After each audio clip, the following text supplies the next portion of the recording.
Welcome to the 10th Annual Jewish Law Symposium. I'm Connie Bentley McGee, a practicing attorney in the Ironbound section of Newark, and I've been practicing about 35 years. So I'm probably a lot older than many of you in this room. It's with great pleasure, thanks for the wave, that I really welcome you here, because I know there are a lot of other places that you could have been and you chose to be here. I chose to be here because of Rabbi Lubin. I met him a couple of years ago when I first came to this symposium, and I was interested in coming because I heard about the stimulating conversations and I wanted to see what was going on. And I've been coming back ever since. And I like Jewish food. In my culture, we call it soul food. So just to tell you a little bit about Rabbi Lubin, this really powerful man who's given so much back to the community. I looked up his name, Shalom Lubin. And Shalom is peace. In America, we may say peace just simply means no war or conflict. But there's a deeper meaning, and it has to do with tranquility, harmony, completeness, and wholeness. And that's who he is to me. So whenever I see him and I say rabbi, I'm also saying rabbi, peace, and tranquility, and harmony. And I need a lot of that because I'm an old-time criminal defense attorney, so I fight a lot. To show you more, tell you more about the 10th anniversary and the prior 10 years, we're going to go right to the videotape and take a look at Jewish Law Symposium. Thank you. Lashana Tova. I'm Scott Kobler, a partner at McCarter & English, and I kind of get the distinct feeling that most of you know Paul Fishman as well or better than I do. And that's because Paul has been feted or has delivered the keynote address at so many of these types of events. By process of elimination, Rabbi Lubin asked me to introduce Paul, likely because all of you have already done so. Our collective familiarity and comfort with Paul should make my job easier. My challenge is to avoid those cheap double entendres about his towering stature and to make this sound interesting. Spoiler alert, it won't be. Paul Fishman, perspicacious, haggardistic, pertinacious. Paul Fishman can spell all of those words. A native of River Edge, Paul attended the original College of New Jersey, where he majored in destroying the curve for us commoners. I met him our freshman year. Armed with his undergraduate degree, magna cum laude, he attended the law school at the original New College of the Massachusetts Bay Colony, where he was both an editor and the managing editor of the Law Review. Post-Harvard, he served as law clerk to Third Circuit Judge Ed Becker. In 1983, Paul joined the Office of the United States Attorney for the District of New Jersey as an AUSA. He served as Deputy Chief and Chief of the Criminal Division before becoming First Assistant U.S. Attorney under Michael Chertoff. Paul then joined the United States Department of Justice under Janet Reno. Can't you keep a job? As counsel to the Deputy Attorney General. He was named Associate Deputy Attorney General, serving until 1997, when he became a partner at Friedman, Kaplan, Seiler, and Edelman. In 2009, Paul was nominated by President Obama to be the United States Attorney for the District of New Jersey, where he served indisputably with distinction until earlier this year. That office's accomplishments during his tenure are numerous and well documented and stipulated and form the template for innovation and how it's supposed to be done. In addition to his service as United States Attorney, he was appointed by Attorney Generals Eric Holder and Loretta Lynch as a member of the Committee of U.S. Attorneys, and he served as Vice Chair and Chair of that committee. In 2011, he was awarded an honorary doctorate by Seton Hall University School of Law, where he is currently Distinguishing Visiting Fellow. He is a professional colleague and friend of the utmost integrity, skill, and dry humor. He professes profound intellect and recall.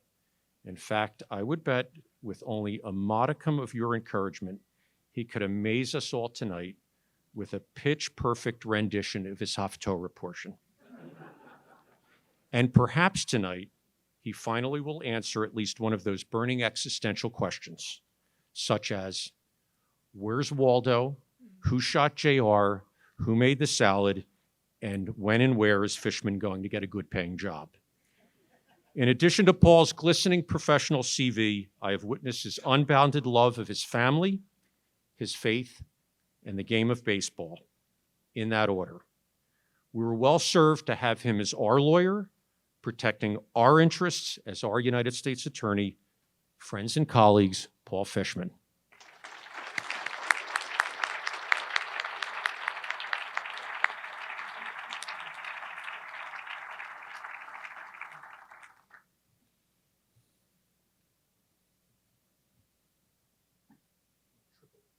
Be careful. It's funny for you. Funny for you. See.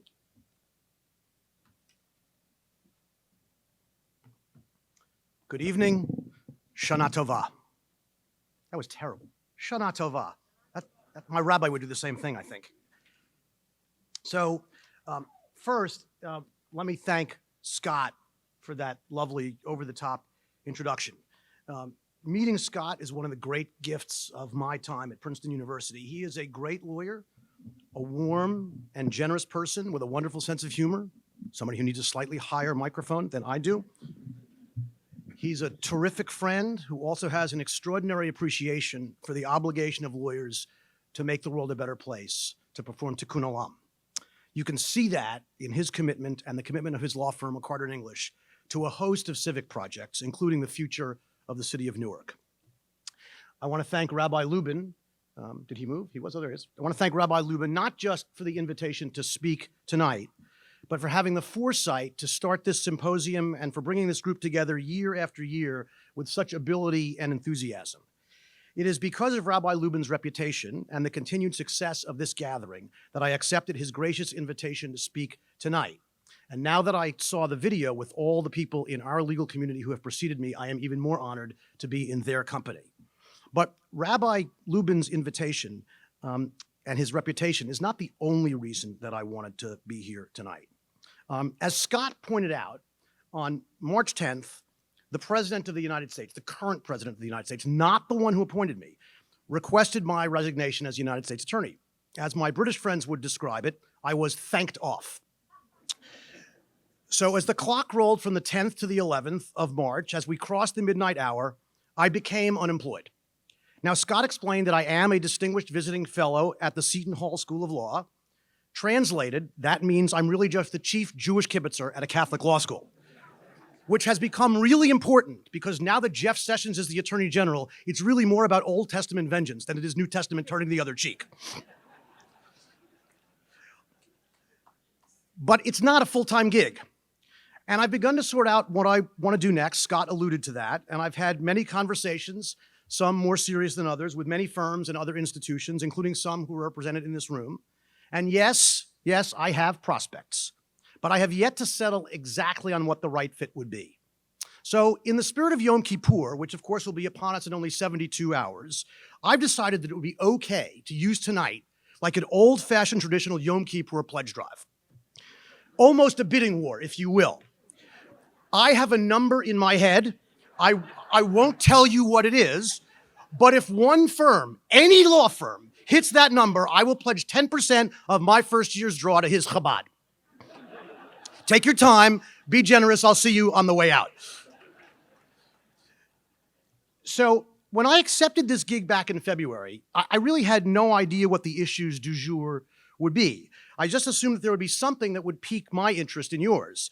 And sure enough, there are a few topics that could warrant some discussion, like yesterday's retooling of the travel ban, Bob Mueller's investigation, no-knock search warrants, threats to indict, conflicts of interest, and obstruction of justice, the use of private emails to conduct government business, it's back again, the president's assault on the court system, his relentless attacks on the press, his failure to comprehend that Colin Kaepernick and every other athlete in every other sport has the right to kneel in protest, stand up, sit down, join arms, go out in their pajamas, or express him or herself in any way that might or might not turn out to be disrespectful to the flag or to the views of others who express their love of country in a different way. And it doesn't mean that those athletes love their country any more or less than the president, or that they are any more or less patriotic. Then, of course, there's the topic that Rabbi Lubin actually selected and around which he's constructed the panel. Law, medicine, and the pursuit of justice, individual rights versus societal obligations. And then, on the inside of the flyer, law, medicine, and the right to decide. Now, without criticizing the rabbi, because what percentage can there be for a nice Jewish boy to criticize a rabbi during the holiest week of the year, I will say that I was surprised by the topic when I saw it for the first time at breakfast 2 weeks ago. Already printed. The paper equivalent, if that's possible, of the tablets of stone from Mount Sinai, with 3 very accomplished panelists who were no doubt selected entirely because they are smart and well-spoken, and because they are obviously very well-versed in the very interesting and important topic that's on the brochure. But if I wanted to talk about medicine, I would have gone to medical school. Since they are undoubtedly so very well prepared and no doubt eager to share their thoughts, I will largely leave the broader discussion to them. And if I were an Orthodox Jew, I would feel some very serious motivation, even an obligation to follow the rabbi's direction to talk about that topic. But as a Reform Jew, I know that the rabbi's choice is merely a suggestion that I am free to ignore or modify in any way that seems appropriate to my own life. So here's what I'm going to do. I'm going to leave out the medicine part, and I'm going to weave around the part about individual rights versus societal obligations. Instead, I'm just going to focus on the tiny little part of the title that says, the pursuit of justice. And I'm going to share some thoughts about how that plays out in the federal criminal arena, using as examples or touchstones a few recent events with which I expect you are all familiar. And of course, since this is a Jewish Law Symposium and we are in the middle of the days of awe, I will try to tie it together with some allusions and references to the liturgy of Rosh Hashanah and Yom Kippur. So let me take you back a year, last year, to Kol Nidre, and an experience that will be familiar to many, maybe all of you, who are members of a synagogue. In mine, Temple Ner Tamid in Bloomfield, as in the synagogue where I grew up, Temple Shalom in River Edge, the rabbi and the temple's leadership used the opportunity of the high holidays to recognize those who have given to the temple, either financially or through service. So last year, I was asked if I would participate in the Kol Nidre worship by serving as a Shaliach Tzibur, by coming to the Bima and reading from the Machzor and briefly leading the congregation in prayer. And the particular portion that I was assigned was the Vidui, the confession of sin, the short one and the long one, the Ashamnu and the Alchet. So after the cantor led all of us in chanting the Ashamnu, I led the congregation in reading aloud what is undoubtedly a somewhat modernized interpretation, a loose translation of the original. And then I did the same with the Alchet. Both prayers, of course, containing a recitation of the sins we have all committed either individually or as a community. Of course, as is our tradition, it isn't expected that everyone in the congregation have committed every transgression on the list, but it's a long list, a comprehensive list, as you all know, and includes some very specific admissions to the kind of conduct, stealing, killing, that I was prosecuting at the time. So I led that reading and the rest of my assignment with gusto, perhaps adding pride to the list of my own sins. The next morning, Bob Rich, who is here, where's Bob? Who at the time was the chairman of the committee of our temple that calls the Religious Activities Committee or the Worship Committee, whatever, every temple has one. He came up to me and with great excitement and admiration assured me that I was undoubtedly one of the finest prosecutors who had ever lived. Now, the Bridgegate trial had just started, so naturally I assumed that he was complimenting me on the skill with which my office was navigating some pretty tricky waters. Maybe more pride and another transgression on my part, but still, as certain as I was, I feigned modesty and humility and asked him what he meant. And of course, it had nothing to do with Bridgegate or my actual duties as U.S. Attorney. No, here's what he said. Some prosecutors get one person to confess, some 2 or 3. You, he said, got an entire sanctuary of 700 Jews to confess all at once to at least 2 or 3 dozen crimes. Very impressive.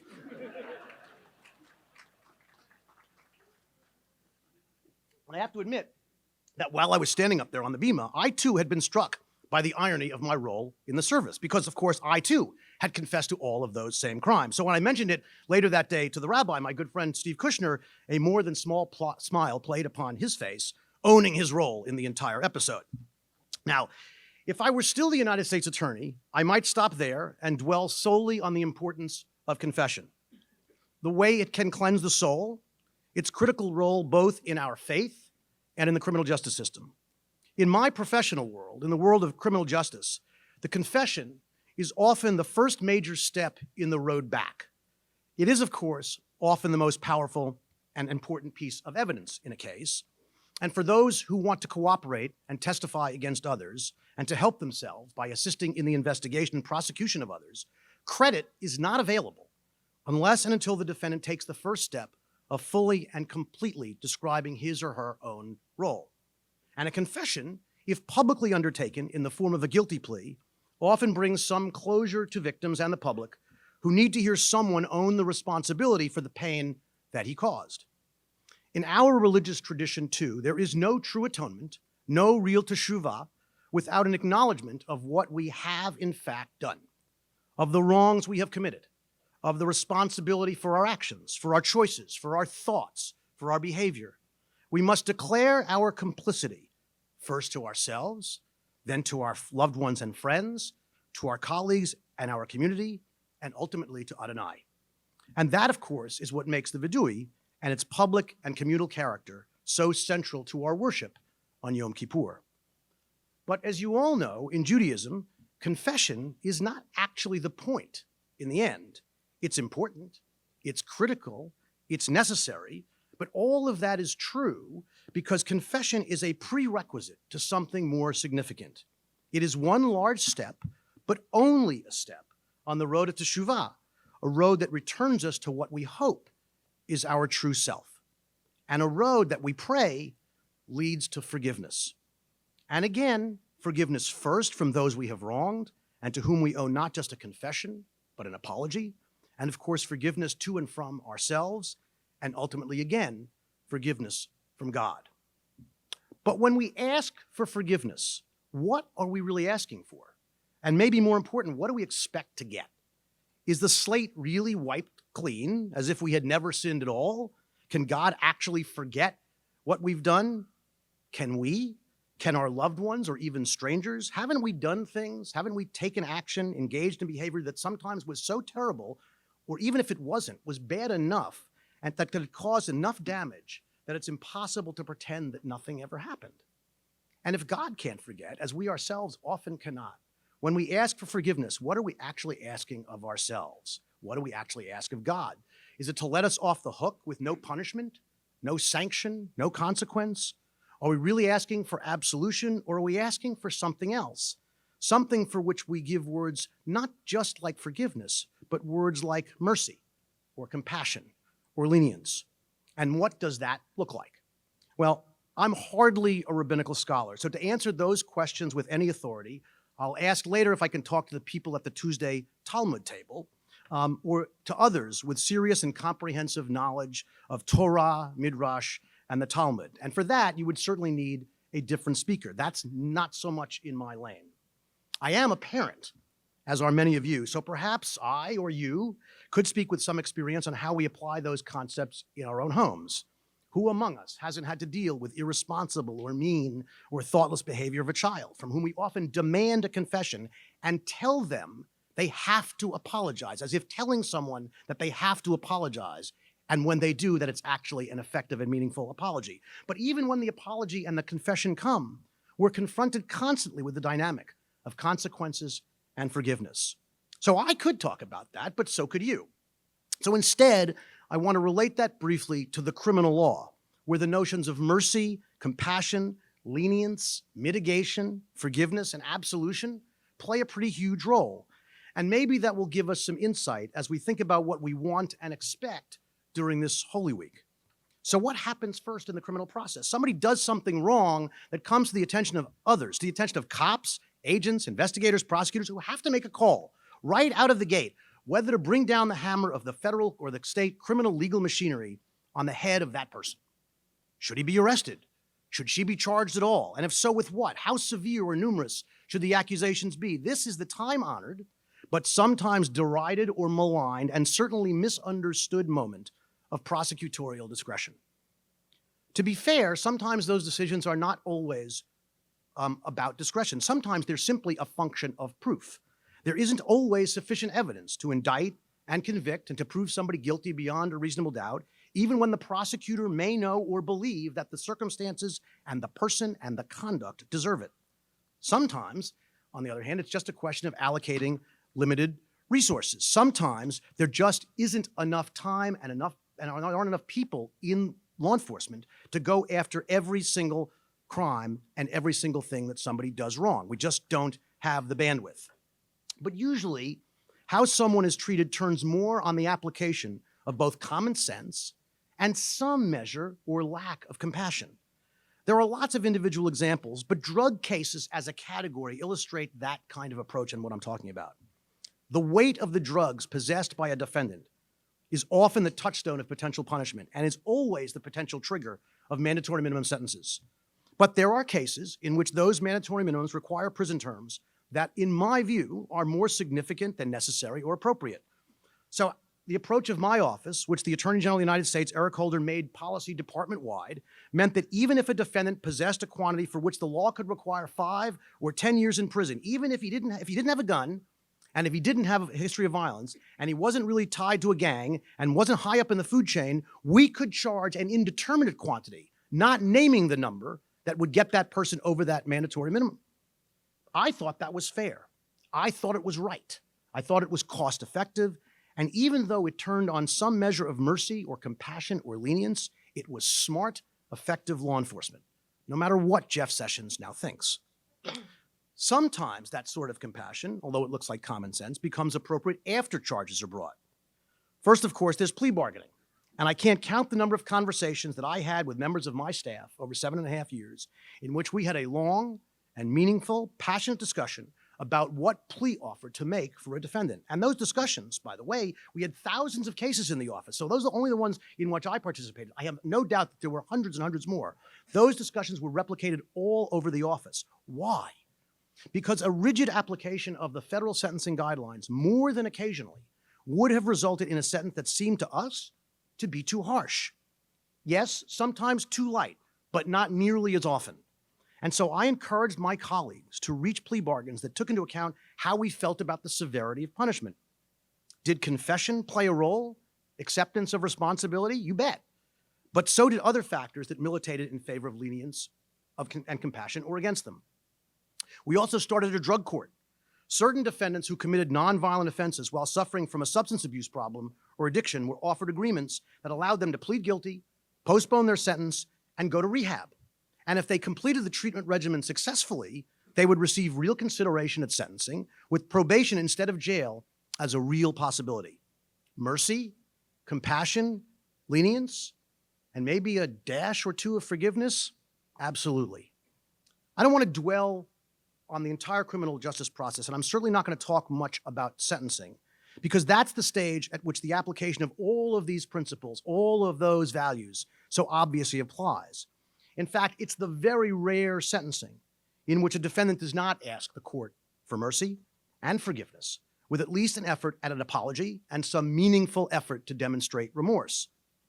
But it's also the rare sentencing in which, much like we expect on Yom Kippur, there isn't a real attempt by the prosecution and the judge to determine the sincerity with which the defendant is making that plea.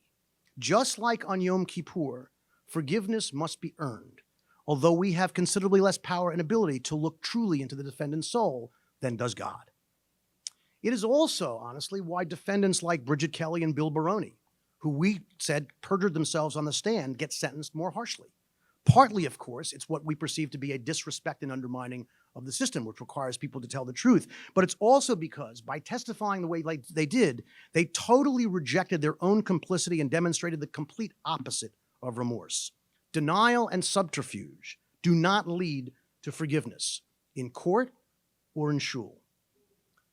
And just as an aside, only because he was sentenced yesterday, I recommend that you read the letters to the court that were written by Anthony Weiner and his soon-to-be ex-wife Huma Abedin.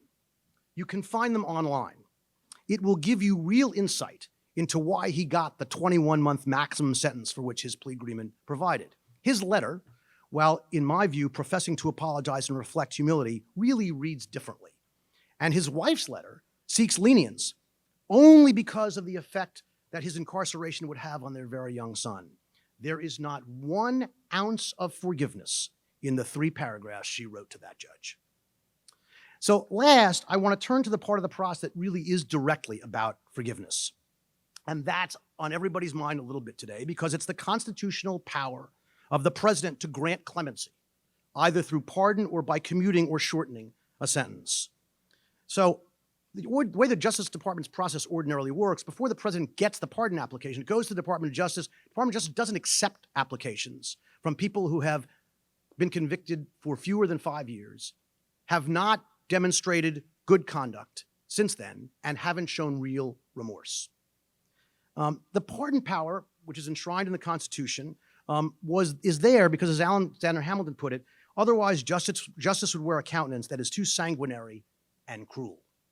And so there have been a long history of pardons in the last 200 plus years. And there have been a slew of bad pardons, pardons that if you looked at them, you would say, that's not a good one. President Clinton's brother, Gerald Ford's pardon of Richard Nixon, still very controversial. Thomas Jefferson pardoning people who were his political allies for violating the Alien and Sedition Act.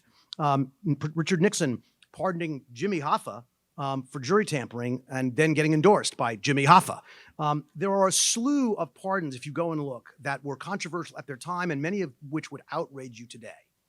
The pardon of Joe Arpaio stands right at the top of that list for me. Because while the president does have the complete pardon power, and in effect, that's the ultimate exercise of prosecutorial discretion, my view is that power should only be invoked when there is real remorse, and at least, if not real remorse, at least an acceptance that you have in fact done something that might in fact be wrong. Joe Arpaio is defiant, and he's defiant about something that we all hold incredibly dear, which is the right to have cops treat you in a way that is constitutional. And so 17 months of defying a federal court order, to me, does not justify a pardon. Maybe after the process played out, if he had been sentenced and he was in fact an 85-year-old man who had done service to the public in other ways, perhaps clemency might have been the answer and maybe no jail time, but not that. That to me was not exactly the way it should have worked. Other instances of clemency recently have also gotten on our radar. One was the decision by President Obama. And by the way, there's no prouder moment in my life, short of watching my own kids play baseball, there's no prouder moment in my life than hearing somebody say that I was nominated to be the United States Attorney by Barack Obama. It still rings great. But President Obama decided that people who'd been sentenced for various drug offenses in the 1980s and 1990s and early 2000s may have gotten sentences that were longer than the ones we would impose today. So he put in place a clemency project to get people to apply for reduced jail sentences. And he ended up granting 1,715 clemencies, reducing the sentences of 1,715 people, dwarfing by far the number of sentences that were reduced by any other president. However, President Obama only granted 219 pardons, which makes him the third most parsimonious pardon granter. Yes, Scott, that's another word I can spell. Third most parsimonious pardon granter since 1900. The only two who granted fewer pardons than Barack Obama were Bush 41 and Bush 43. But those the clemency applications that the president entertained, the factors were the defendant likely would have received a much better deal or a much lower sentence if prosecuted when we were the U.S. attorneys. We wanted real evidence of teshuvah. We wanted remorse. We wanted productive time in prison. And we wanted a commitment to a crime-free life on release. Now, it's true that I didn't meet any of those people. None of the people who applied for clemency. And I personally couldn't know what was in their hearts. But I have hope for all the ones whose applications I endorsed, that they were sincere and that they will succeed. Is that lenience? It is. Is it mercy? It is. And maybe a measure of forgiveness, too. Last clemency I want to talk about is Chelsea Manning.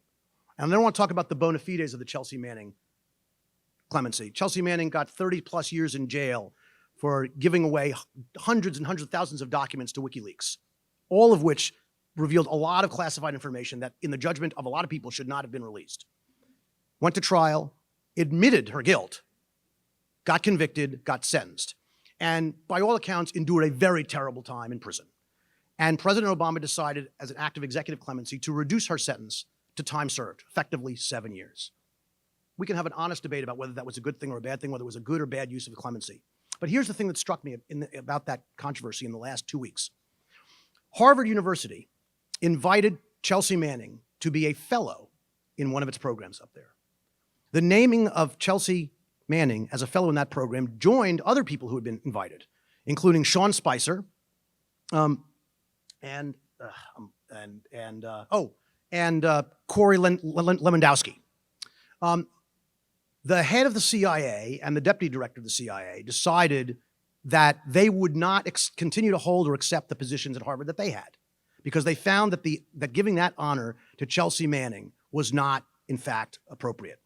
You can quarrel with that issue if you want, but here's what the head of the CIA said. He said, you can't be a fellow at Harvard and be a convicted felon. That strikes me as wrong. That strikes me as wrong because at some point, when the process is over, people have to have a way to get redemption. At some point, unless something is so terrible, there has to be some way in which we can find it in our hearts to forgive. And if you'll indulge me one more thing, I'll tell you a brief story about one young man named Daquan Rosario, who I know very well now, who was arrested for the first time in 1994. He was 16.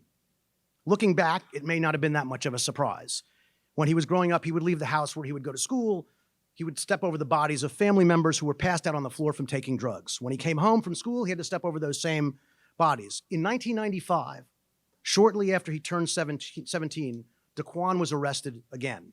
This time he was sentenced to his first term of incarceration, and the spiral continued.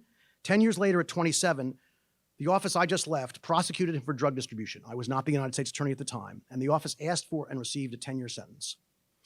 Doesn't matter how the federal prison system works, you don't need to know that, but they have levels of 1 to 6. The lowest levels go to federal prison camps. The highest risk go to Supermax in Colorado, and everybody else you get assigned based on your criminal history, the nature of your offense. And often you get sent away to prison. So Daquan got sent to Oklahoma. So for the first 4 years he was in prison, he received no visits from family members. He was finally released in 2012 or early 2013. Before he left prison, he was given 2 things. He got some street clothes to replace his prison jumpsuit, but they weren't his clothes, they weren't nice clothes, and they didn't fit. The second thing he was given, as he put it, was enough money to buy a bus ticket and a couple of slices of pizza and a Coke if the bus stopped on its way back to New Jersey. So when he got to the federal halfway house in early 2013, here's his inventory. He was 37 years old, holding nothing but a high school diploma. He had no job skills, no job history, except for positions he held in prison, no money, clothes that weren't his and weren't very nice. So what did he do? He managed to get a job flipping burgers at Burger King. That job gave him little self-respect, and he quickly realized that it would have been easier and more lucrative to go back to the street and sell drugs. And guess what? Like a lot of men in his position, he had old friends from the neighborhood approaching him every day, trying to get him to do exactly that. And we know how many people yield to that temptation. But he wanted to change. He wanted a better life. He just wasn't sure how to do it. He wanted teshuvah, but there was nobody yet there to lend him the hand he needed. One day, while he was living in the halfway house, he was visited by a federal probation officer named Kevin, who works in Newark.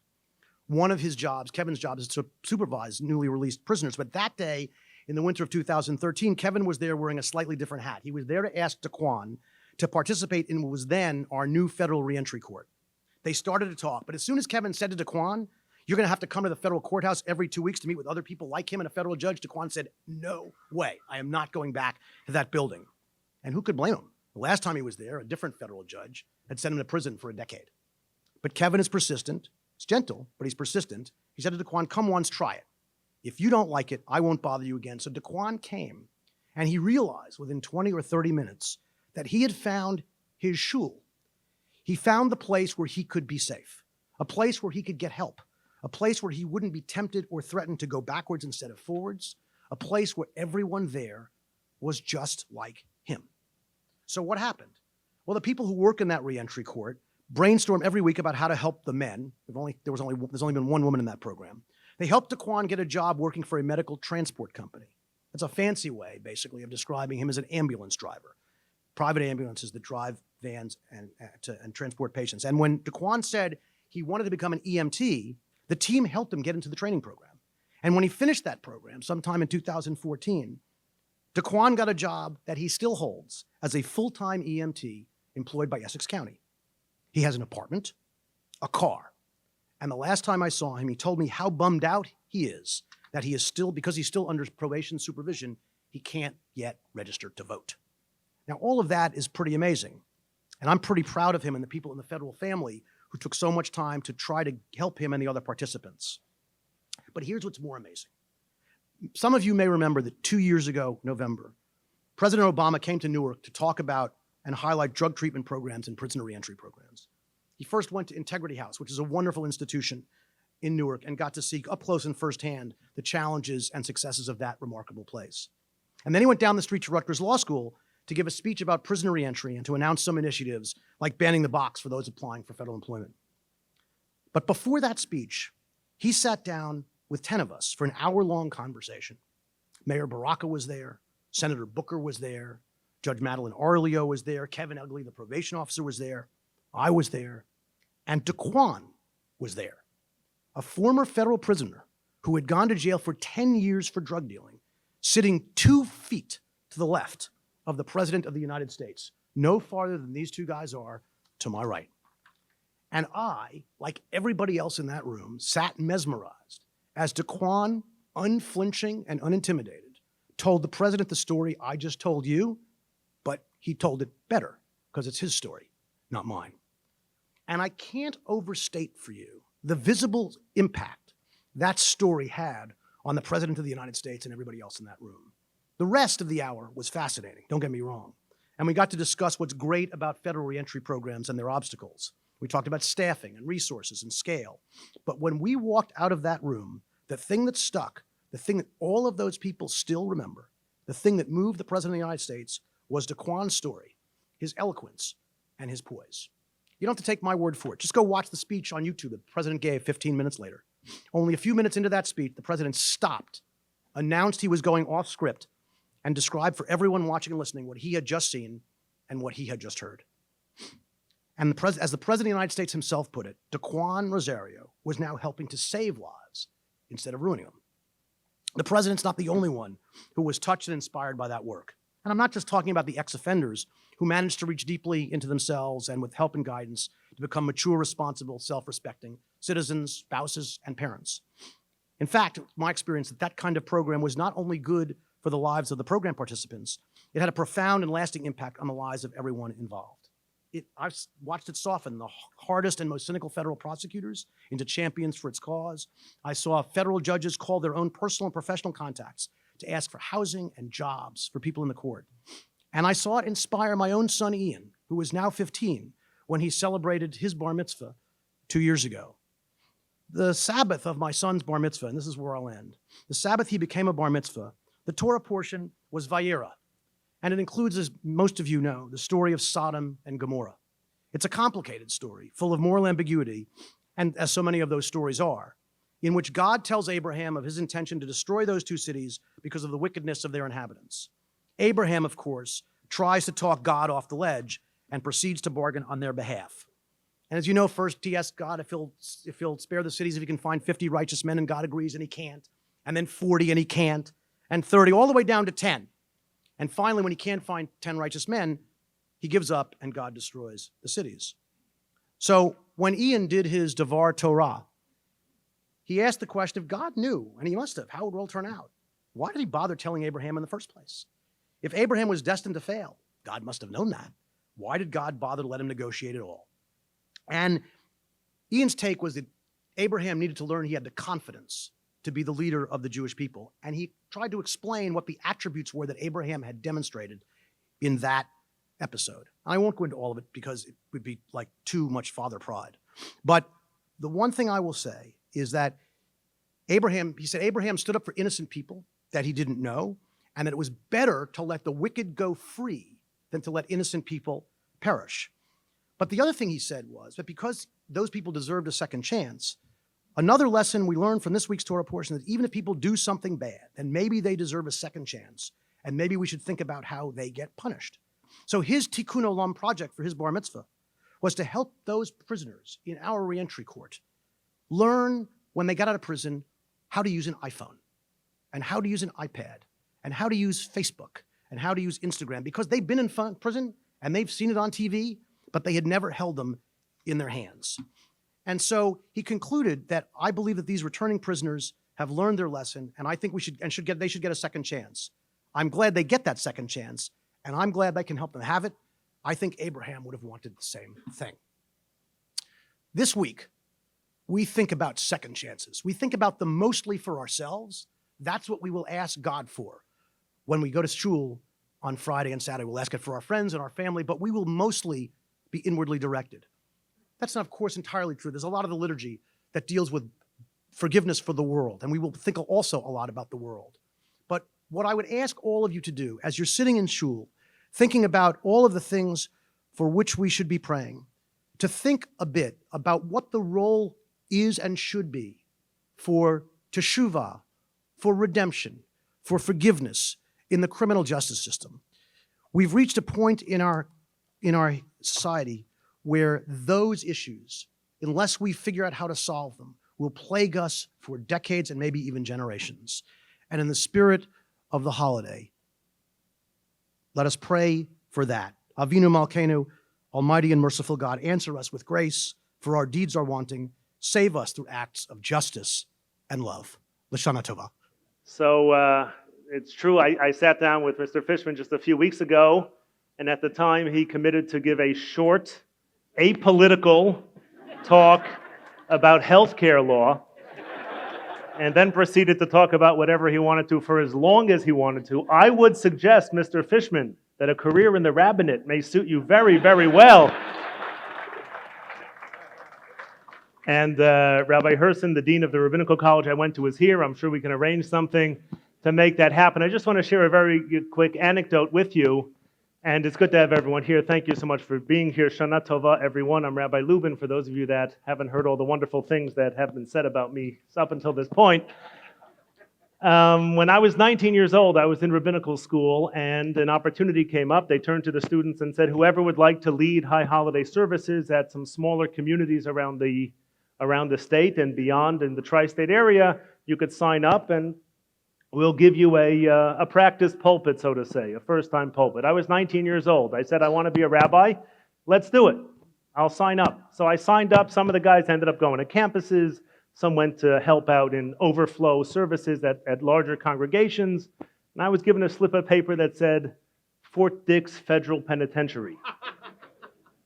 And here I was, 19 years old, leading high holiday services for the Jewish inmates at Fort Dix. Now, as a rabbinic student, 19 years old, first time I'm leading services, it was a captive audience. They were going to stay until it was over, no matter what happened. And it was a very interesting experience, an experience that really shaped my life in many, many different ways. I won't get into it all now. But one of the afternoons of the holiday, there was going to be a discussion about tshuva, about repentance, about everything that goes into repentance. And I was asked to say a few words, which I did, how the word tshuva does not mean repent. It really means to return and reconnect to God. And I gave a nice little talk. And then someone else, one of the residents of the penitentiary, got up and continued the discussion about repentance and the importance of forgiveness, the importance of second chances, many of the topics that were discussed here tonight. It is important to turn over a new leaf and start again and forgive and forget and move forward in life. Except, he said, there's one person that's not entitled to forgiveness, and that is a snitch. He continues to say, most of us are sitting here in prison because of a snitch, and for a snitch, there's no forgiveness. And one person another inmate got up, he said, well, what if the snitch asked for forgiveness? And I thought there would be a riot in the prison synagogue.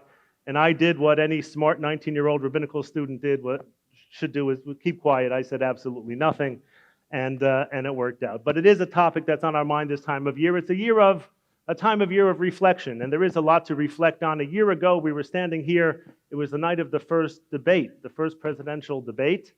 And the world is a very different place than it was a year ago in many ways. Before we get into the topics, I have a few housekeeping notes I want to mention.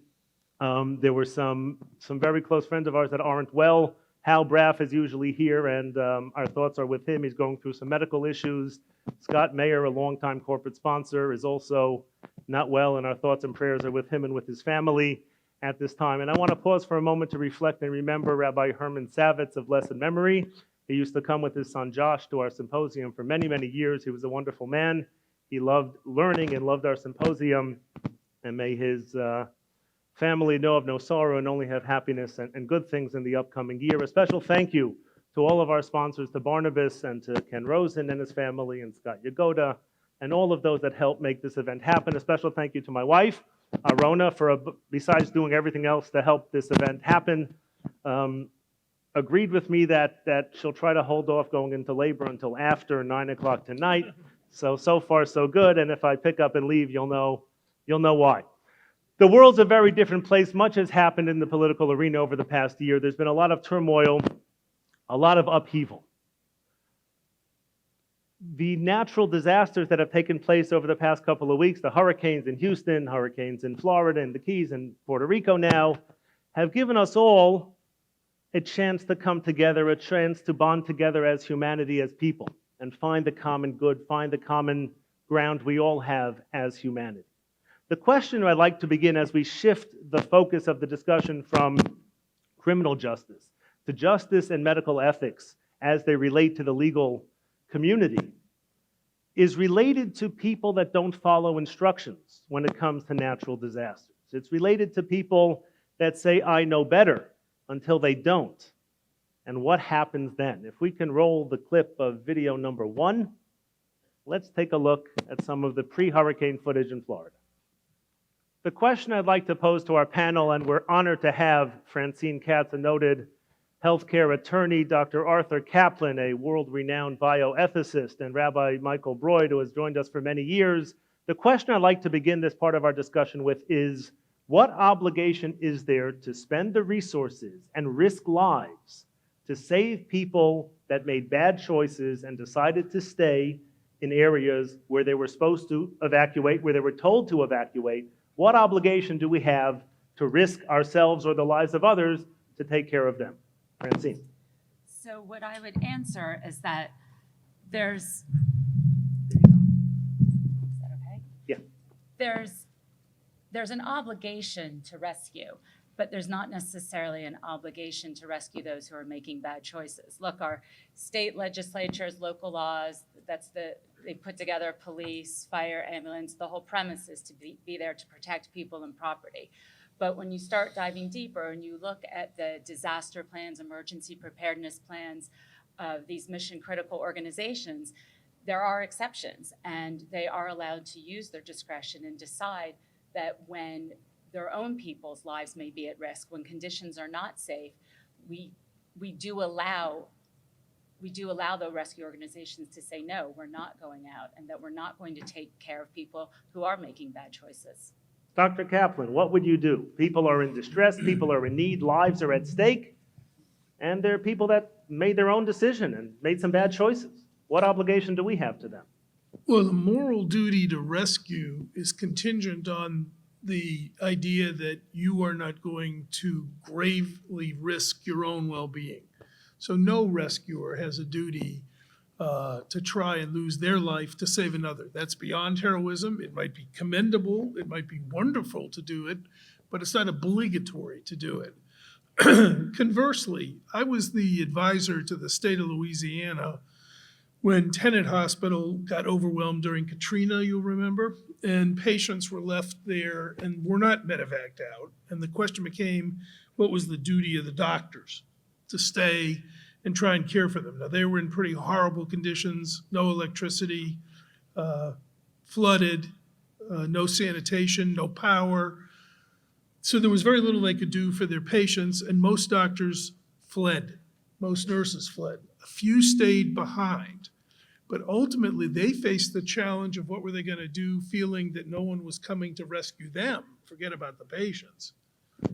What they did, and I will say it publicly because I've said it before, is they euthanized their patients. They put them to sleep because they didn't want them to suffer as they left. Was that the right thing to do, in your opinion? Yes. However, there should have been a trial. There should have been an indictment. The state attorney in Louisiana decided not to prosecute under prosecutorial discretion, that it was politically too hot an issue. I will tell you, if they had been white, rich people, there would have been a trial, and we would have talked through the issue of what's the best way to manage in a disaster like Puerto Rico, which is facing the same problem now, and has been faced in other places around the world, of the rescuer who sees their life in the line. But I'm going to say, leaving someone behind in air hunger, in pain, unable to be maintained by machines, I think you have to try and relieve their pain. And if that means that the only way to do that is to cause them to die, that might be a morally defensible act of killing. I think the state should examine it. I thought the relatives had a right to know what had happened. I felt that the country should have discussed what they think and expect to happen. But in my view, they didn't do the wrong thing. And if it was a prison, Well, if and you they just had, euthanized the inmates because they didn't want them to suffer? normally what you try to do in those circumstances, to go back to the Bastille type examples, is you let them go. So there are situations where people are shooting the prisoners before they leave. I don't agree with that, but it does seem to me that what you do is you say, we're opening the doors, everybody, here's your chances, take your chances, out you go. Rabbi Broid, there must be a rich Jewish tradition that may not exactly encourage euthanizing patients within hospitals. Talk to us a little bit about the obligation to rescue people that made bad choices and what to do about it. I think it's important to distinguish between what I have to do and what we as a society have to do. When I see a person in distress, even if their distress is caused by their own negligence or stupidity, if I can save them at little risk to myself, I have the duty to do so. And I can't say to myself, your stupidity caused this problem and I'm exempt from the duty to rescue you. My personal obligation is to help people as I can, when I can. Our societal obligation, however, allows us to penalize people who exercise stupidity. And we can recognize as a society that we lack infinite resources to save everybody, and we can choose not to helicopter evacuate out people who should have driven away but who waited until they needed a helicopter. The distinction between my personal duty to help a person who's hungry, even if his hunger is self-inflicted, can't be minimized by the fact that the wound is self-inflicted. But we as a society need to triage our obligations. I very strongly don't agree with the decision to euthanize patients who are suffering. I think you can ameliorate their suffering, and if in the process of ameliorating their suffering, they die because the narcotics we give them to reduce their pain causes their death unintentionally, that might well be permitted by the Jewish tradition. But the conscious decision to euthanize patients without their permission, because we feel that their suffering is too painful to us, is simply, in the Jewish tradition, homicide. What happened in Louisiana was scandalous. Patients were murdered who did not consent to their death at all because the judgment of the medical personnel, these people who were incapacitated, would be happier death than suffering.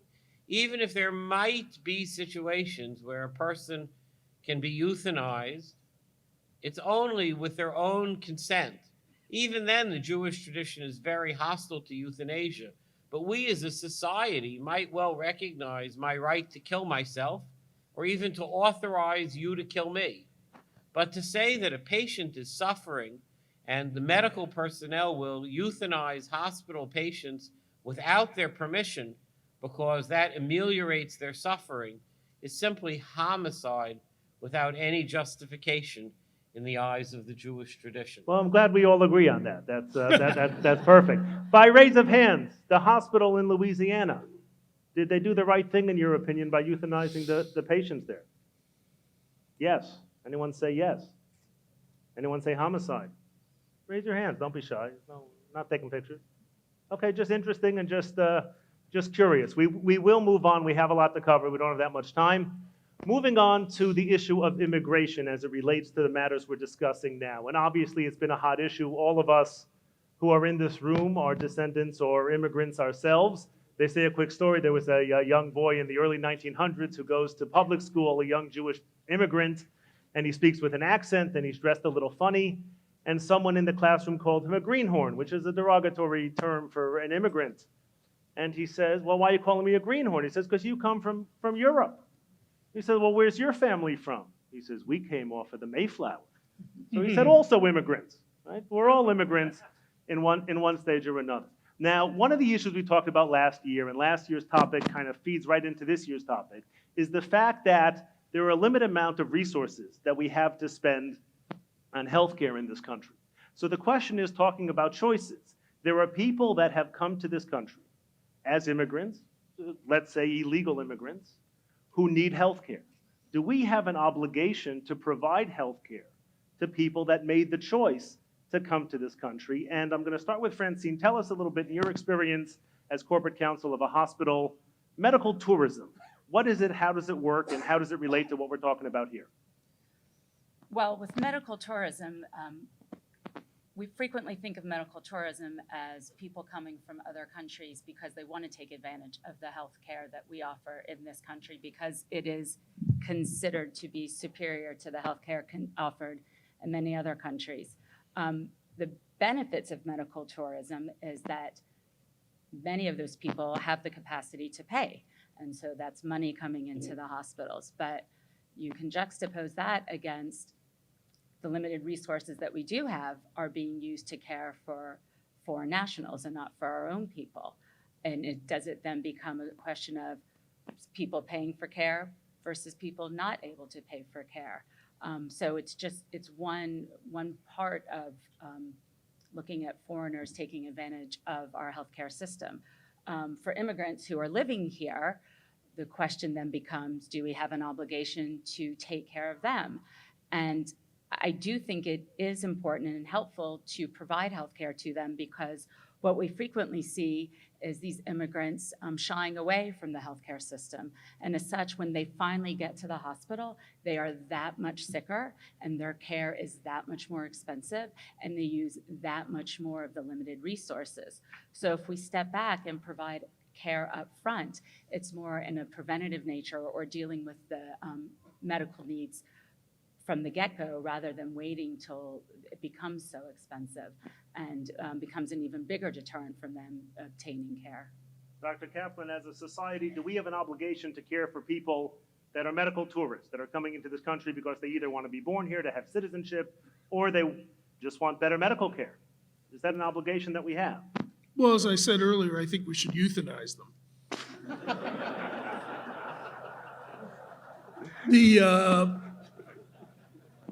I work at I'm NYU. not going to get away with anything. I know that. I'm at NYU, and we have Bellevue, and we take care of everybody, and I haven't seen us checking for geographic or citizenship or anything else. You get into the ER, we take care of you. I think that's appropriate.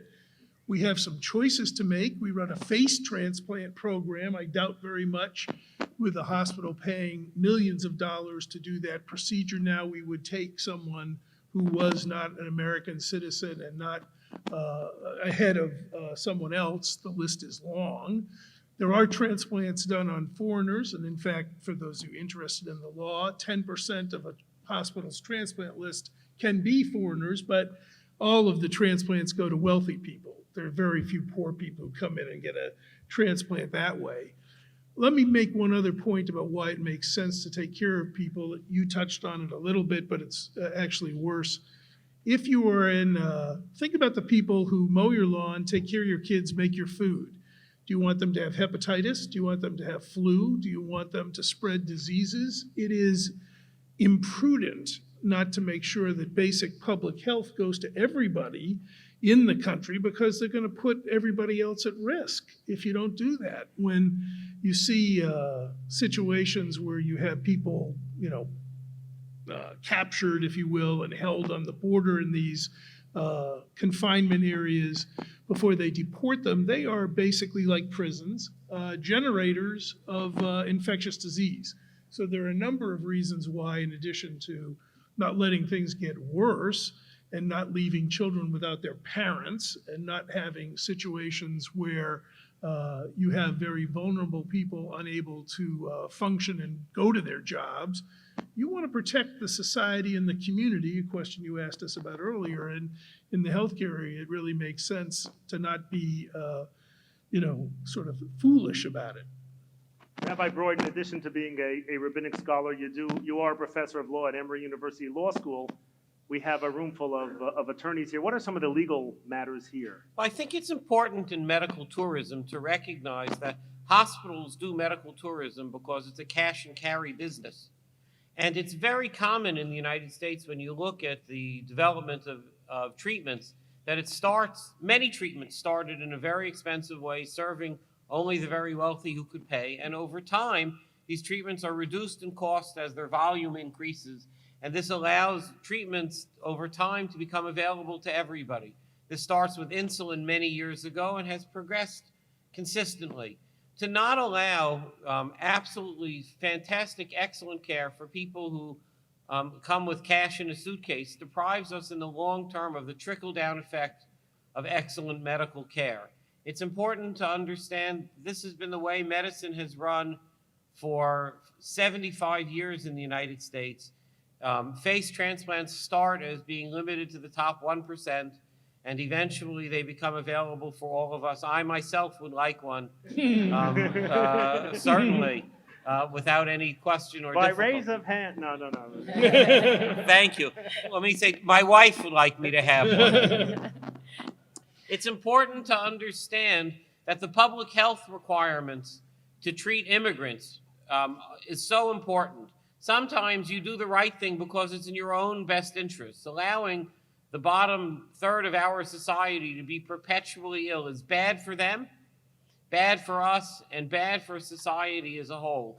The Jewish tradition really directs that basic health care be provided to everybody, both because it's good for them and because it's good for everybody. So here's a situation, I'm curious your thoughts. One of the hospitals I worked at, we had a prevalent problem where women would come predominantly from Middle East countries and would get off the plane and come into the ER in labor, or wait a few days maybe in labor, or even not come in labor and just come to the clinics wanting prenatal care. And they were doing this because they wanted American babies. They wanted citizenship for their babies. What are our obligations there? What just curious your opinions. It seems to me that this is two different questions rolled up in one. A woman comes into the hospital in labor. You don't ask, why are you in labor in my hospital? It seems to me that you deliver the baby without regards to the legal consequences of that delivery.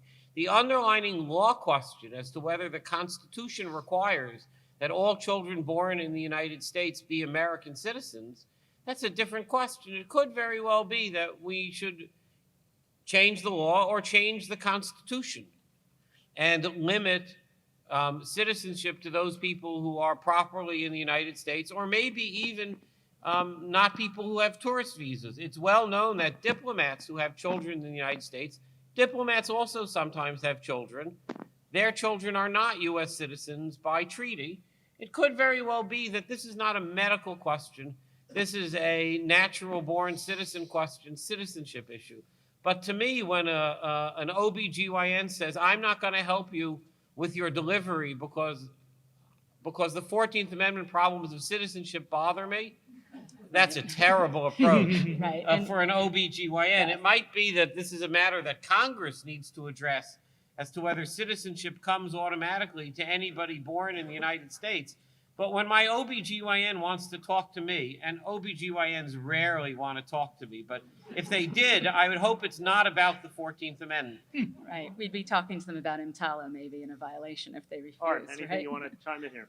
Well, it does seem to me that there's no doubt that anchor babies have happened, but it's not like they're swamping the healthcare system or something. So on a list of, major problems that the healthcare system faces, Donald Trump seems to be obsessed about it. I'm not particularly worried about it in terms of overwhelming us, or even in a particular institution. As you pointed out, some people get here and sneak across the border to have their baby, but some people come in with a suitcase full of cash and have their baby. They're not exactly burdening us.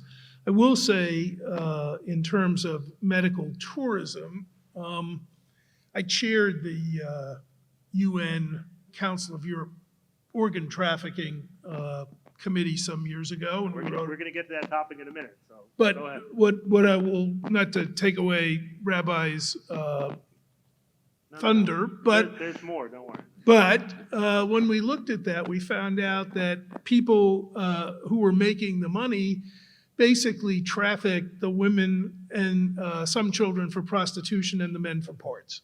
So you do see medical tourism. The question becomes, if you needed a kidney, should I tell you that it might be possible to go to China and arrange a liver where they're going to murder someone to get that liver, because how else could I get it when I was there that matched me and was suitable for me, or to other places where we know trafficking goes on. And I do feel an obligation to say, when people have sat rabbi-like in my office, here's something that you could do. You could go to China and they will kill somebody in their prisons and get you your part, and you will probably get it much quicker than you would get it here, waiting on our cadaver list. However, I think it's wrong. But I do tell them that that goes on. Interesting. Moving on, you mentioned organ transplants and organ donations. One of the things that came up over the past couple years, and one of the investigations that Mr. Fishman was involved in, was all of a sudden there was a routine money laundering investigation. Next thing you know, you come across someone brokering and trafficking organs. Now, the issue you raised is we have an organ shortage in this country. People die every day waiting on waiting lists for organs. And one of the elements in the law today is that a donor of an organ, living organ, kidneys, for example, is not allowed to be compensated for that organ. And the argument is made, it's made in other countries, that maybe they should. Maybe we should allow people to be compensated. And part of the argument is that if you think of a kidney transplant, and many of us know people that have received them, have given them, it's a wonderful thing. Altruistic kidney donors are doing one of the greatest mitzvahs in the world. If you think of that arrangement, the doctor doing the procedure is making money off of the procedure. The corporate counsel in the hospital is making money off of that procedure. The hospital is making money. Everyone in the process is benefiting from that kidney financially, except for the recipient who's receiving a new kidney. The only person in the entire arrangement that's not allowed to be compensated is the donor. The argument is made that if we allowed people to be compensated for organs, there'd be a lot more organs available. Is that a good idea or not? Doctor? So in looking at the issue of trafficking, money comes up, and let's hold on the American situation for a second. What you do see internationally is desperately poor people are used as the sellers, and they get no medical care. They have no advocate. People remove their kidney and ditch them. So they are left usually worse off than they started, even though they get paid. The people who are paid have no job, have no ability to earn any money, so they may relieve some debt, or they may have a temporary increase in their standard of living. But what we saw again and again in sort of interviewing in India, Philippines, Brazil, Egypt, lots of places, Moldova, is that you're exploiting people. There's no doubt that it's raw exploitation. Not enough money is spent. And by the way, the other gimmick that the middlemen uses, they charge them for their airfare, their housing, their food, and everything else. So many of them come away with nothing. They're not nice guys in the sort of middleman trade. So internationally, I think markets do not work. They are under the table. Interpol tries to police them. All governments around the world have condemned them. So has the Transplant Society. You don't make people better off that way. Could you run a market in kidneys? Remember, it doesn't help your livers and hearts and faces in the US. Could you do it here? And I'll tell you, I have mixed feelings about that. One is, I think, I'll just mention two reasons, then we can discuss this. Not that I don't have any passion about it. The first is, when you look at motives to lie about your health, money is the motive. Many years ago, we banned whole blood sale because we were in the midst of a hepatitis epidemic that we couldn't control. As soon as we stopped sale, and moved to altruistic blood donation, hepatitis rates fell by almost 90%. when you pay, you give somebody a reason to lie. We see it, by the way, even in paid sperm donation. People lie about their sex history, and we get into communicable disease and genetic problems with paid sperm. Second big issue, whether I like it or you like it, there are many religions in the US that oppose markets. Catholic Church does, many popes have spoken out against it, so have evangelicals. If you want to have another abortion debate, create a market in kidneys. Rabbi. I think the Jewish tradition distinguishes between three kinds of sales. There's sales of body parts that naturally regenerate, like blood or hair or perhaps even skin. And there are body parts that you have only one of that if you lose, you will die like your heart. And then there are things like unique things like a kidney that you have two of that you can live with only one of. I think we're all pretty comfortable with the idea in theory of blood sales. There are technical problems that you mentioned, very serious technical problems, but these are not grand philosophical problems. The Jewish tradition wholeheartedly recognizes that financial incentives seem pretty reasonable to encourage blood donations. So too, the reverse is true when it comes to hearts. You can't sell your heart to save somebody else. No matter how much money comes to your heirs, you're just not allowed to kill yourself to benefit somebody else. You're just not allowed to. It goes back to euthanasia. We don't murder people to save other people other than in the most rare and unusual situations. Kidneys are complicated. You have two of them, not 57 of them.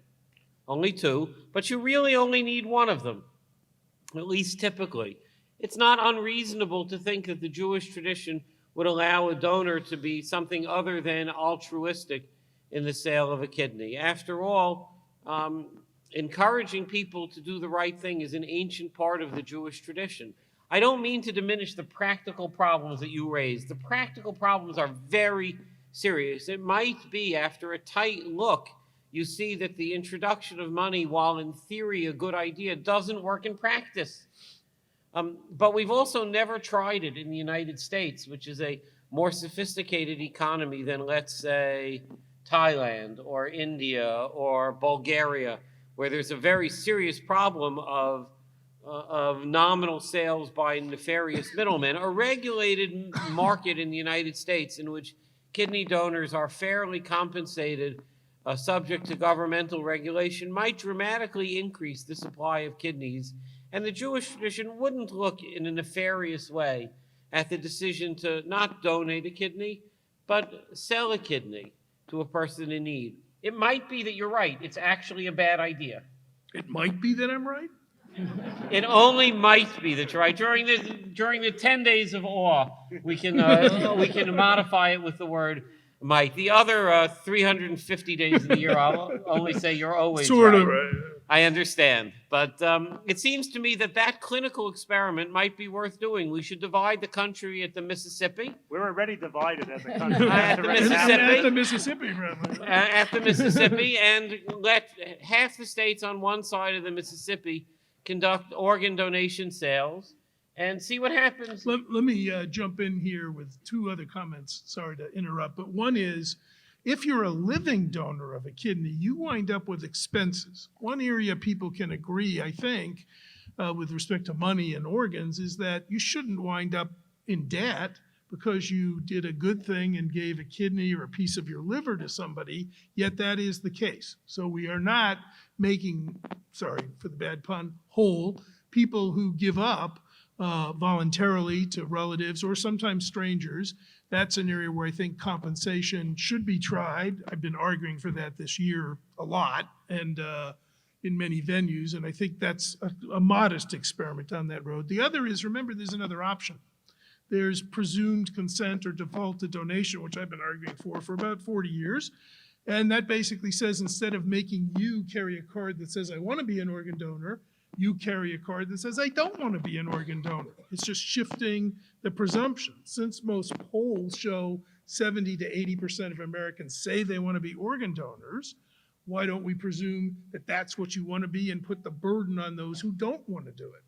Rabbi, 30 seconds. I have no problem with shifting the presumption, but that essentially deals with cardiac donations. It deals with donations from the No, deceased. everything. You can do everything. Right, but presumably with cadaver. cadaver, Yes. but Cadaver, cadaver yes. donations. But presumably, what we're talking about in kidneys is live donations from family members who love you enough only that they'll sell you a kidney. Francine, I have family like that. I But think we there's- all do. yeah, there's a halfway point here.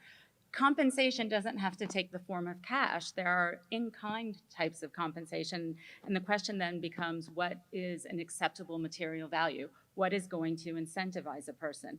The reality is that every day 20 people die waiting for an organ in this country. And we've been talking about this problem for 40 years. I wrote a paper on this in law school 20 plus years ago. So this is an age-old problem, and we're not getting that much better. So there are other types of compensation that have been talked about. Tax credits on state income taxes for the travel, lodging, and lost wages related to the donation process with live donors. Live donors report that they have problems securing life insurance after they've donated. They sometimes face increased But by the premiums way, in it their was health a insurance. pre-existing condition Yes. that would have been excluded had Obamacare followed. Exactly. So there's other ways to address the problem rather than with cash. And these are very real problems with live donors that really should be addressed. Like you said, these people need to be made whole for doing an altruistic deed. Francine, let me just ask you a question, because as a corporate counsel in a hospital, you dealt with contracts.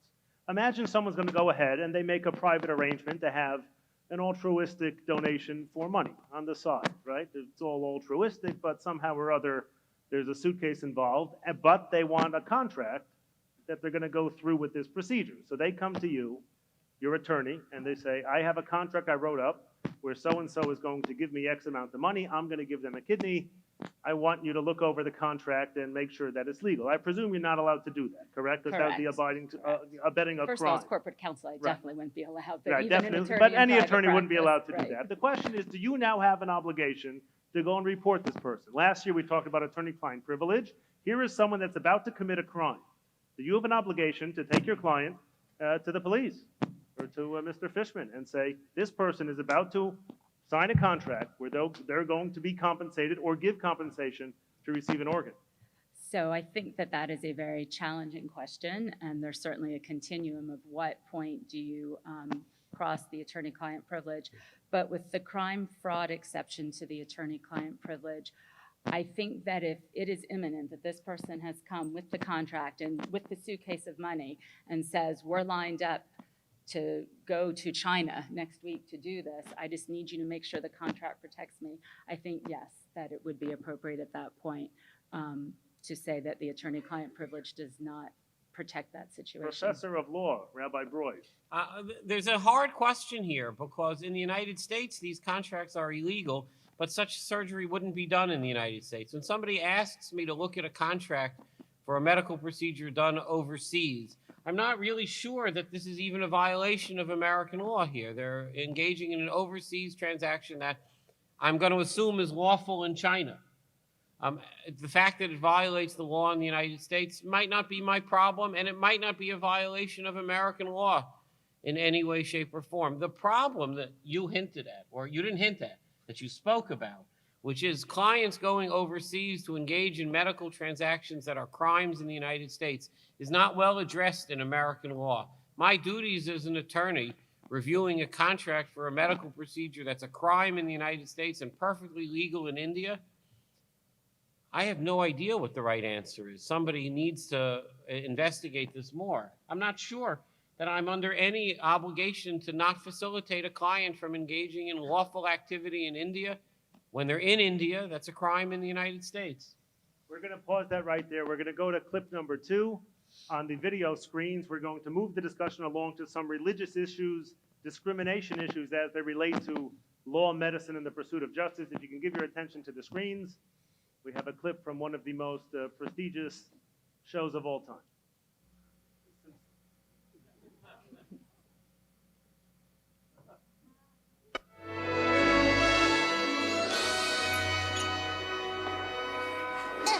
See, Mom, you conquered your fears, and now you're ready to... I'm sorry! Have you been in here all day? You missed all the fun!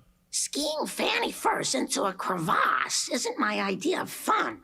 The only risk I'm taking is running out of marshmallows. Ow! Somebody get a doctor! Oh man, another clock accident. I want my wife to get the best treatment money can buy. Whoa, whoa, whoa! Don't go nuts. Better than that. Perfect.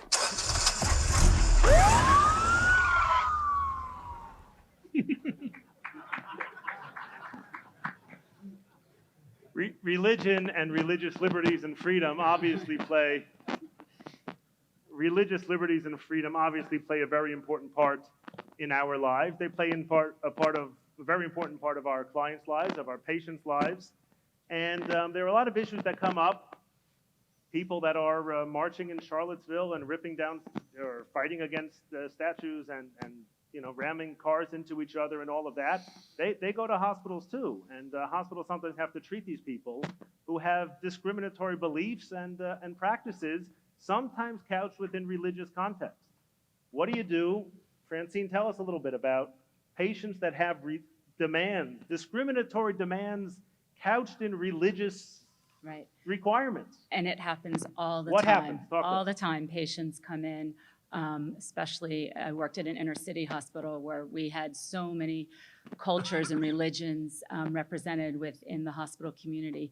So patients would come in all the time and say, a female patient would say, my religious beliefs dictate that a male cannot examine me. I must have a female doctor. So long it wasn't an emergency situation and a female doctor was available, we would always try to honor patients' wishes, even if they might seem discriminatory. Sometimes a patient might say, I don't want a physician of such and such religion taking care of me.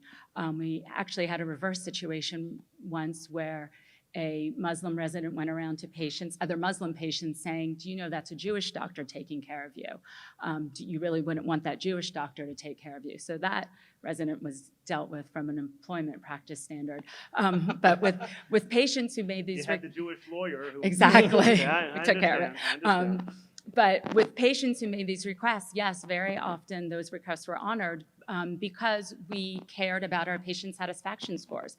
And the reason we cared about our patient satisfaction scores is that if you had poor patient satisfaction scores, your payments for Medicare could be decreased. So effectively, the government was encouraging us to honor potentially discriminatory requests from patients. But it was done. What would you do with a racial request of someone saying, I demand to see a medical professional the same race as myself? Patient satisfaction. You want to keep your patients happy. And if it were possible, if it were not an emergency situation, and if it were possible. Art, what do you say? We say screw them.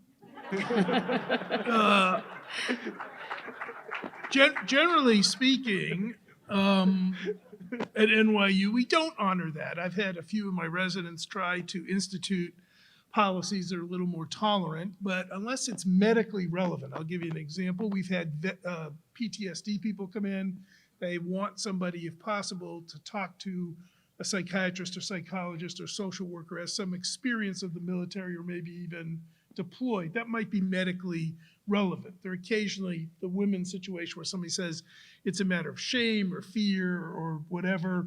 It causes me problems in terms, not just culturally, but it might even interfere with my ability to speak openly. But generally speaking, on the race issue, religion issue, ethnicity issue, we don't accommodate. We basically say, this is who we've got to care for you. It would cause a lot of turmoil for us across the board, even outside the ER, to try and handle all these demands.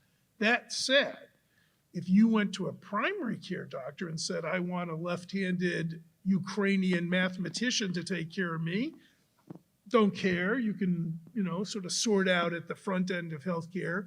There's time to pick and choose. You can indulge your bigotry or your taste or your preferences. Related to that, we do have situations where, for women, more and more, we're trying to put people into the examining room because of issues that have come up about intimidation, abuse. The field isn't doing a good job protecting its patients always, so those issues are there as well. But generally speaking, I understand the satisfaction drive, but I don't understand why we would redistribute resources in the name of bigotry. Rabbi. I think that I would half screw them, to pick the term. It's important to distinguish between patient demands that strike us as reasonably related to healthcare. It's not uncommon, I chair the ethics committee in a hospice, that patients ask for doctors who speak their native language. And we generally respond to that by recognizing the reasonableness of this. Even though all patient care nominally takes place in English, the truth is that speaking to a physician who understands your native language, and sometimes your native language is Yiddish. And it turns out that most of the physicians who speak Yiddish are Jewish. Deceased, but those who are alive are Jewish or Spanish. These cultural familiarities have some validity. Patients frequently want somebody who understands their shorthand and their culture, and it's well within the rights of a hospital to accommodate a patient who has a reasonable cultural accommodation, whether it's linguistic or even female patients expressing a desire not to have this exam done by a male physician. We recognize the reasonableness of a variety of these accommodations. The assertion, on the other hand, of race probably shouldn't be accommodated at all. And so too religion, unless it's in the context of certain cultural transitions that we recognize as reasonable. The underlining idea I think the Jewish tradition puts forward is this request for accommodation related to providing superior medical care? Having a physician who speaks your native language is not a ridiculous request, and it's not something that should be casually denied in the name of equality. Asking a woman to undergo some medical procedures through a woman physician is not unreasonable. And by the way, having a male urologist is also not unreasonable. On the other hand, asking that you only be treated at Beth Israel, to go to the Simpsons clip, that strikes us as more unreasonable and more problematic in the Jewish tradition. I think that you need more cultural understanding to grasp whether what the patient is asking for is arbitrary prejudice or reasonably related to the health care of the patient. Even if it's not directly health care related, it's related to the patient's linguistic limitations, related to the patient's privacy limitations. These are things that not just relate to patient satisfaction, but reasonably relate to patient care and ought to be accommodated. So let me take it up one notch. As The Simpsons showed us, there are many religious affiliations in hospitals, and there also have been a tremendous number of mergers over the past decade, 20 years. Catholic hospitals represent probably about 40% of all the hospitals and nursing homes in the US. When mergers happen, one of the ethics questions becomes how much do we accommodate the secular or the non-Catholic entity in terms of policies? So you can see your in vitro fertilization program disappear due to a merger, not an individual choice. Obviously, abortion becomes less available. There are also issues that even come up about the removal of artificial hydration and food.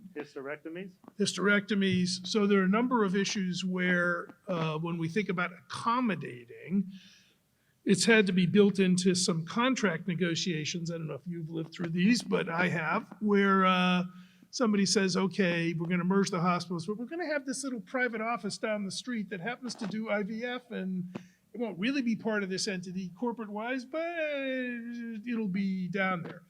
One point I'll make is I always feel that it is obligatory to tell people all their options. That is, even if you were opposed morally to abortion, to use the toughest one, you still need to say, here are your choices. Okay, we're going to move on. It's getting a little late. We're about 15 minutes. We're going to wrap up the program. Don't leave just yet.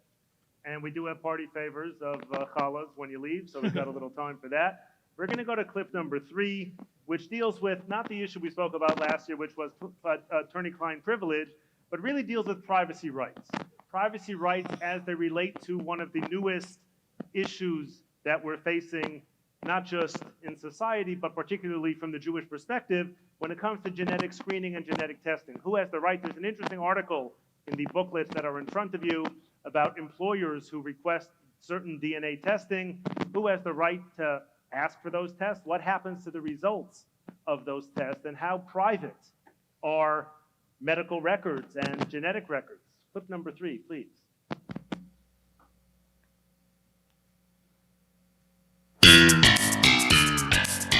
The doctor will be with you in a moment.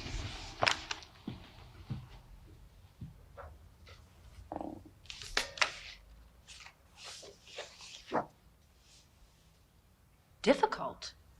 Elaine, you shouldn't be reading that. Now tell me about this rash of yours. Well, it's, you know, I noticed that someone wrote in my chart that I was difficult in January of '92. And I have to tell you, I remember that appointment exactly. You see, this nurse had asked me to put a gown on, but it was a mole on my shoulder. And actually, I'd specifically worn a tank top so that I wouldn't have to put a gown on. You know, they're made of paper. Well, that was a long time ago. How about if I just erase it? Now, about that rash.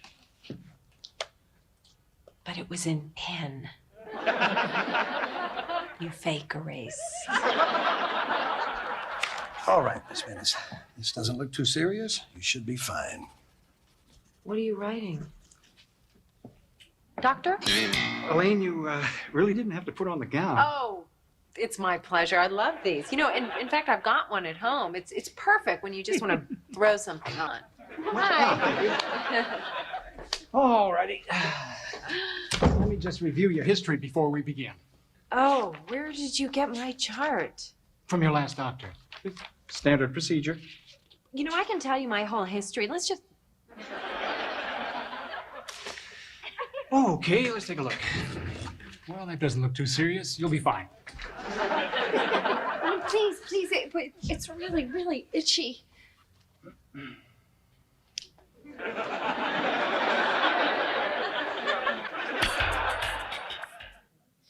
Privacy rights as they relate to genetic screening. More and more screening is available that can pick up certain carriers for genetic diseases. There are actually, talk about Yiddish before, and Yiddish-speaking doctors, there are many Yiddish curses. And the Yiddish curses are smart, they're intelligent. You know, curses in English is a 4-letter word. Yiddish curses have substance to them. There's a famous Yiddish curse that says they should name a disease after you. I mean, it's got a little oomph, it's got a little something to it. We're living in a world, single-payer healthcare systems, right?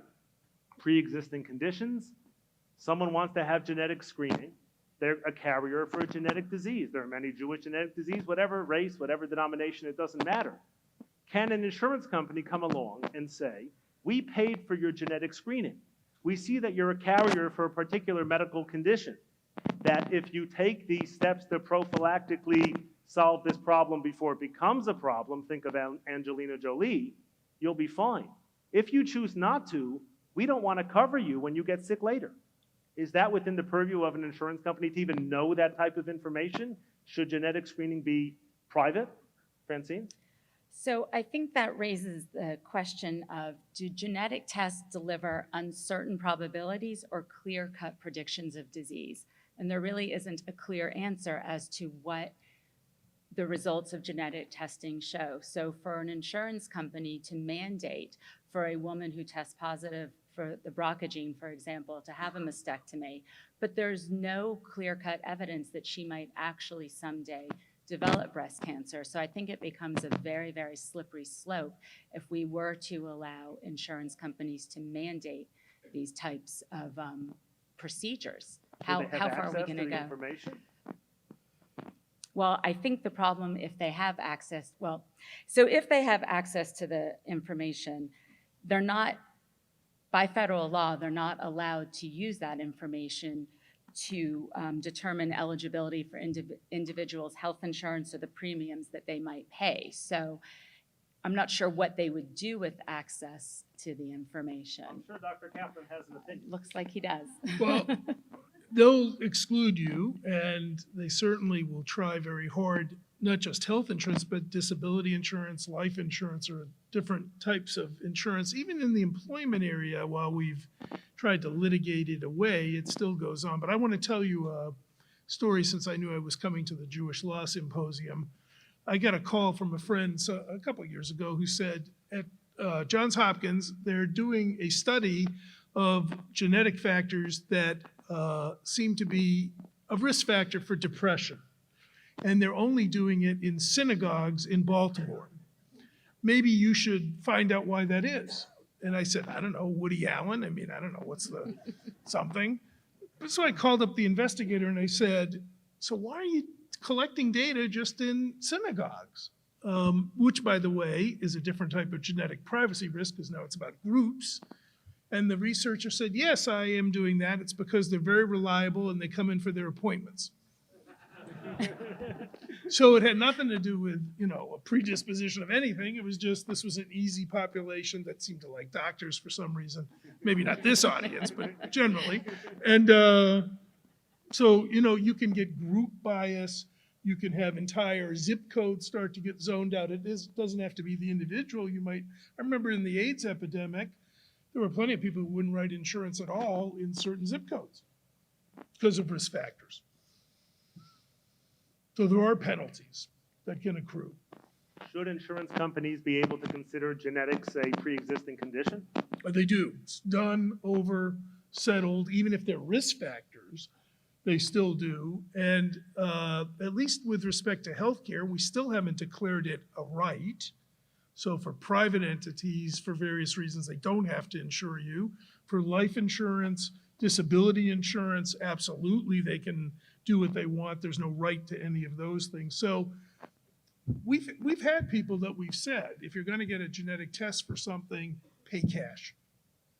Interesting. And I think something to think about as well is the more the public realizes that insurance companies may be using results of genetic testing in these fashions, then we may be hesitant to undergo genetic testing, thereby hurting our own long-term health and not having knowledge that we might otherwise have to make our own healthcare decisions, which in the long run could cost the insurance companies more as well. And sorry to babble in here, but one other angle of genetic testing that's coming fast.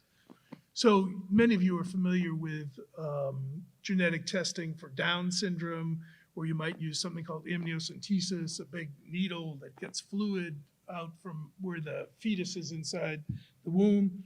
But what's coming very fast is free cell DNA testing, where you can get the fetus's DNA out of the mom from her blood. There's no big procedure. You can probably start doing it at 8 weeks. That means pre-existing conditions are identified or risk factors in fetuses, leading to some interesting questions, both about what would lead somebody to terminate that pregnancy or insurability of the newborn baby.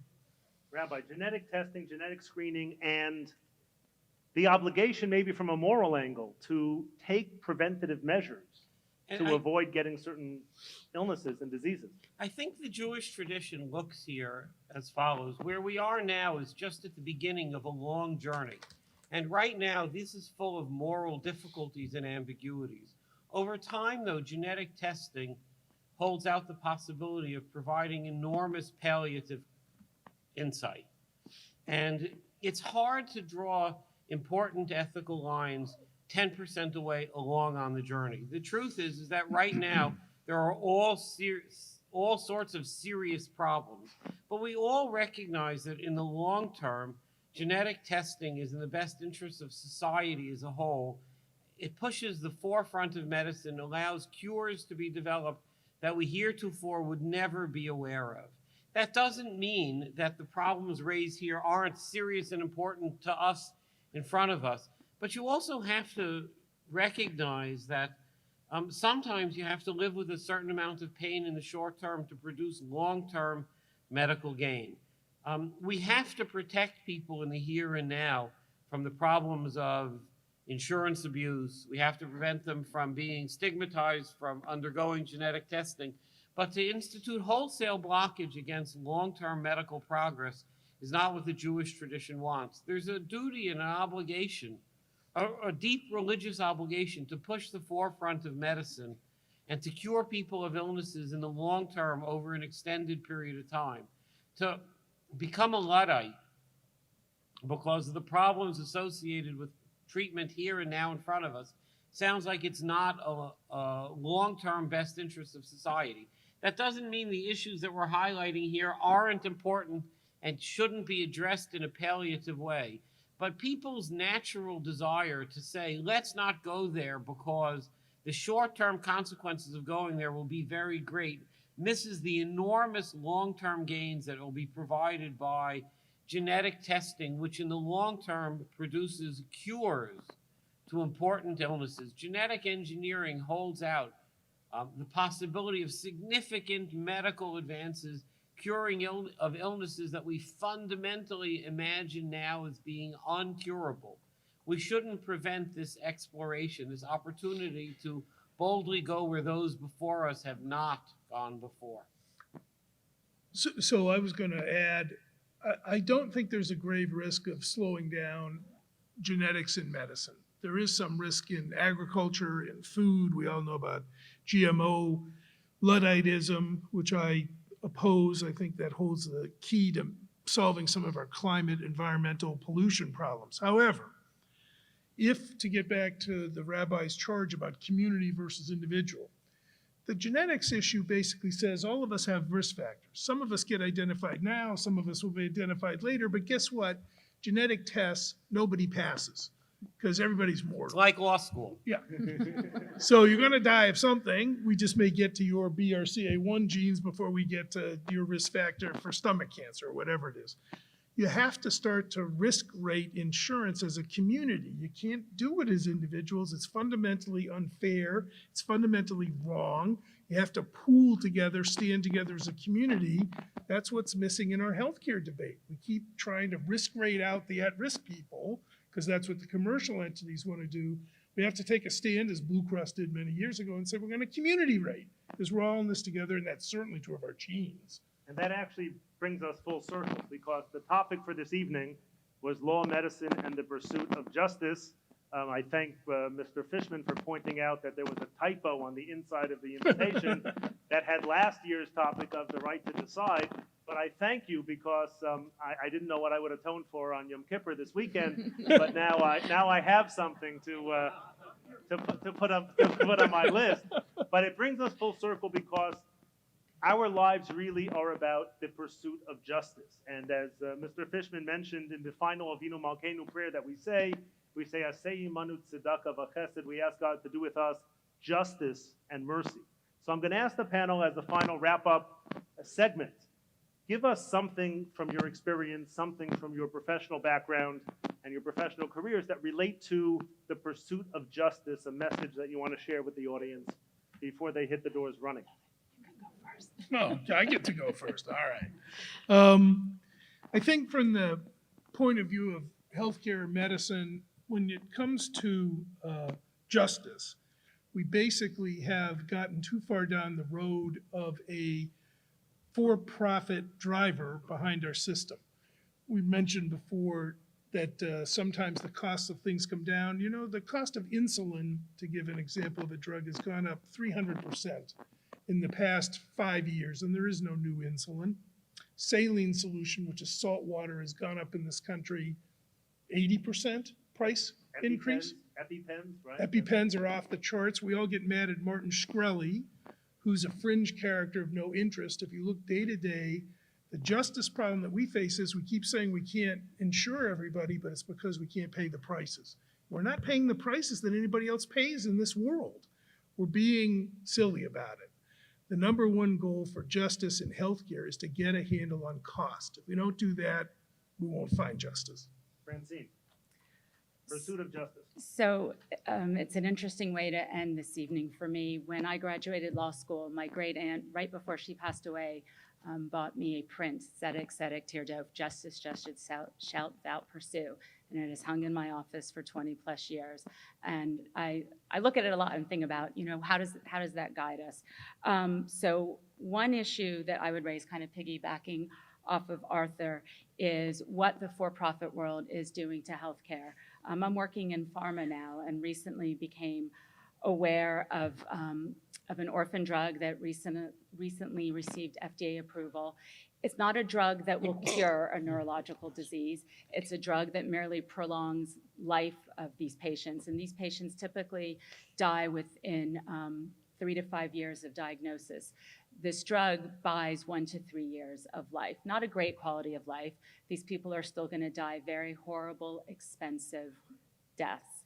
And the insurance companies are balking. They don't want to pay for this drug for a lot of the patients because it's merely going to prolong their costs of caring for these patients. So where's the justice in that? 1 to 3 years might mean a lot to somebody. They might get to see their child get married. They might get to graduate college. They may get to get married. And so we struggle in this country with the need for profit and the need to pursue justice. Rabbi, last word. We get together in prayer as a community because all of us are wounded in many different ways, each of us in our own individual way. And we recognize that the God who judges us and the community that we live in provides us each with an opportunity to grow stronger by linking hands with others around us. The pursuit of justice doesn't mean I do justice all the time in every way I possibly can. That would be nice. But a more realistic model is that we as a community seek to do justice consistently integrated over a whole. This is a model not just for society, but for healthcare as well. There is no solution to the healthcare crisis unless we get together as a society and, as you expressed it very well, we pool risk. There's no solution other than through risk pooling, which recognizes that I can't be looked at too closely.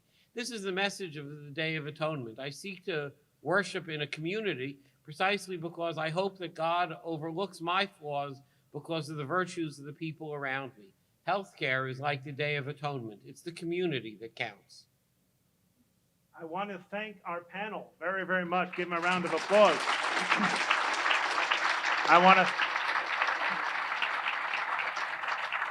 want to thank Paul Fishman for your wonderful words. I want to thank all of you for joining us here tonight. There's